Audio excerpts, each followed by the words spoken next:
In the 21st century, where every person, man, woman, or otherwise, carries the power of the internet in their pocket, women are disproportionately underrepresented in advancing the role technology plays in our daily lives. But just how underrepresented are they? We asked students at the University of Rochester what they think is the national percentage of women who graduate with a computer science degree.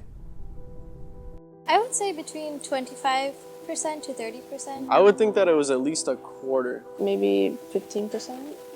Probably like 20-30%. I think less than 25%. I'm guessing the national average is like probably 15. In our research, we found the number to be between 15 to 18% depending on the study, signaling an alarming exclusion of women in computer science. In an effort to understand why this number is so low, we asked various University of Rochester engineering undergrads to offer their ideas as to why this came to be. The personalities of the girls kind of influence this a little bit, and I think in some case, a man is more good at dealing with numbers, and women are more good at dealing with like words, sentence like literature, art, those things. So maybe man is a little bit better at things related to math. That I definitely think would be a thing that has to do with the way that male and female brains work. I think like male brains are just more directly suited for doing programming type things. What's your response for if you heard this girl is a computer science major? It's kind of weird, you know? I remember when I was younger and my aunt, who's really old school, would tell me to like not be too smart, if not the guys will be intimidated of me, and I always thought that was really silly. And I guess for computer science, which is a field already known to be difficult, it's male dominated because guys are encouraged to go into it, and girls were sort of like, oh, you can sort of do it, but you'll be one of the guys. Like, you won't be almost like socially accepted. Women in science are generally looked down upon and do not get to experience, get to go in the lab, and then they feel discriminated. Well, personally speaking, I was never encouraged to take part in the STEM field when I was in high school. So I wonder if all the other girls have similar experience. At the University of Rochester, vigorous steps are being taken to combat the causes of this inequality.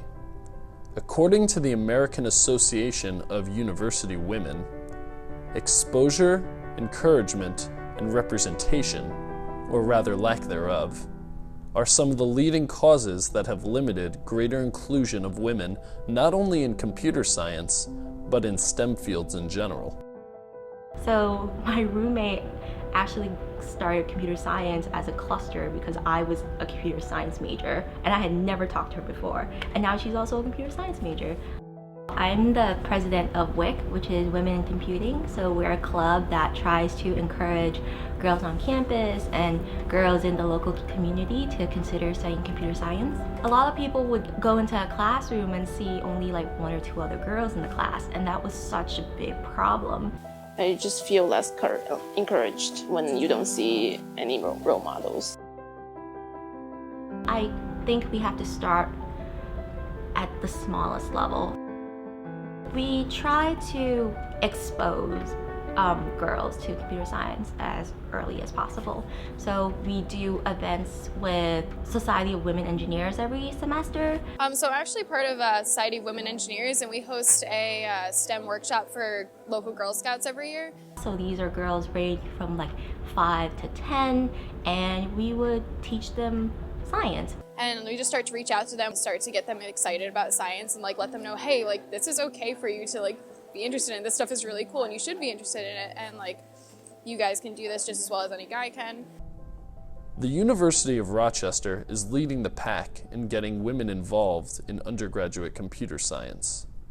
Because of the University of Rochester's unique cluster system, student organizations here on campus, and the BRAID initiative that drives outreach and creates a support system for female CS majors, 34% of all expected UR 2017 graduates in computer science will be women, double the national average.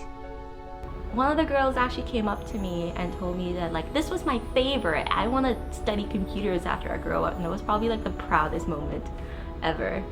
While lots of progress still needs to be made here and around the world, the University of Rochester has shown it's not impossible to get women excited and involved in computer science.